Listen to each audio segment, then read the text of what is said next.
I think it has to be a continuous effort at alam niyo naman na halos buwan-buwan namin ginagawa to dyan sa may Makati, Ayala Avenue, and one of the reasons din kung bakit yung location na yan ay lagi naming pinupuntahan ay historical po yung lugar na yan at alam niyo naman na nung panahon ng diktadura ni Marcos Sr. ay halos linggo-linggo rin na mayroong protestang nagaganap dyan. Kung saan nakatayo na ngayon ang estatwa ni Ninoy Aquino. Dati wala pa yan, pero dyan sa kanto ng Ayala Avenue at ng Paseo de Rojas, dyan po madalas nagkakaroon ng protesta noon tuwing natatapos ang mga trabaho ng mga Makati employees noong panahon ng 83 to 1986. Historical po yung lugar na yan at kaya po bumabalik at bumabalik kami dyan para mapaalala sa mga Pilipino na once upon a time, dito rin po tayo lumaban noon.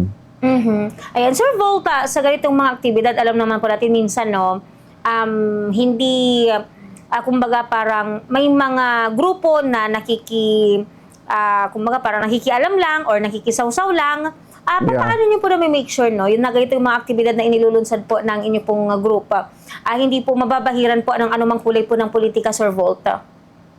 Well, thank God, yung sa aming experience yesterday morning ay wala naman, no? Wala naman kaming ganong any untoward. We know for a fact na merong mga kampo na, alam nyo naman yung mga kampo na to, sila rin mismo ang dating once upon a time nanguna sa pagbatikos kay Ninoy Aquino, sa mga nagsusuot ng dilaw, sa mga, well, we consider ourselves as yung organization namin, as you know, was one of the groups na tinaguri ang Yellow Army nung panahon ng 80s ay tinira ito ng ilang taon yung kasaysayan ng kulay dilaw, ng yellow, and what is so ironic is that yung kampo rin mismo na yan ngayon ay gustong-gusto ngayon sumama sa mga protesta laban sa korupsyon.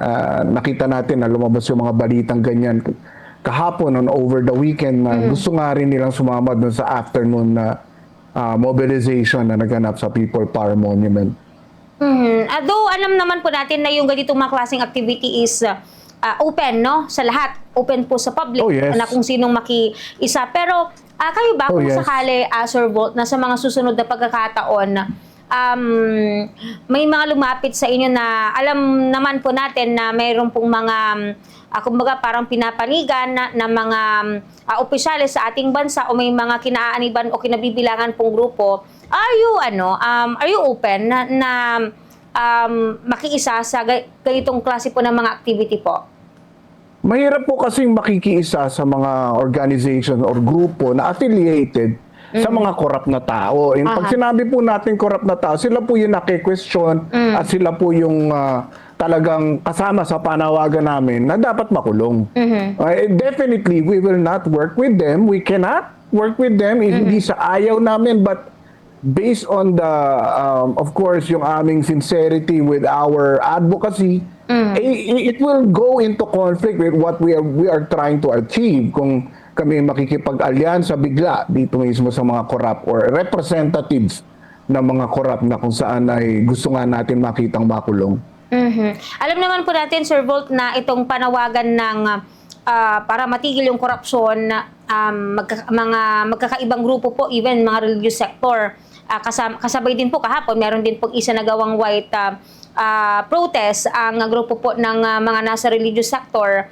Do you think na yung ganitong klase po ng mga activity really nakakakot ng attention, especially sa ating pamahalan o sa ating gobyerno para malabanan ito pong ating corruption? Kasi lalong-lalo na ito pong investigation sa flood control na hanggang sa ngayon, isang taon after ng mabunyag yung tungkol po sa flood control scandal, yung mga malalaking tao po na nasasabit or nababanggit po yung pangalan, malaya pa po na nakakagalat yung iba, mga opisyalis pa po ng ating bansa, Sir Volt.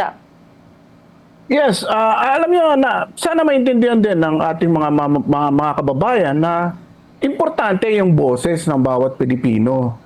Hindi lang ito, in fact, we have historical evidences or historical trend na ang gobyerno, especially ang ating kino-call out na gobyerno, ay mas nakikinig or well, pinakikinggan naman ng across demographic. We understand the efforts of all demographics of Filipinos. Pero importante din po na ang mga non-activists, the usual professionals na hindi naman talaga sa pangkaraniwang panahon ay hindi naman talaga mahilig magpunta sa kalye. Importante po magsalita. At mas maganda nga po nagmo-mobilize din sa kalye kung kinakailangan. Kasi we have to understand that during the last few years of the Marcos dictatorship from 1983 to 1986, ganyan po ang nangyari. Marami pong mga non-activist na mga Pilipino ang nakialam na at alam natin kapag ka nangyari ito is either papakinggan na tayo ng gobyerno at susundin na ang tinig ng mamamayan or kung hindi man nila papakinggan ay maaring mangyari yung mga ganong pangyayari noong 1986. But of course, hindi natin pinapanalangin lagi na mangyari yung 1980s. That was a last resort. Kaya naman nangyari yun dahil talaga naman sinubukan ng mamamayan na iparinig sa gobyerno noong time na yun na ibalik sa demokrasya. Problema lang, hindi nakinig ang diktador noong 1986 at nauwi nga sa ganong klaseng people power revolution.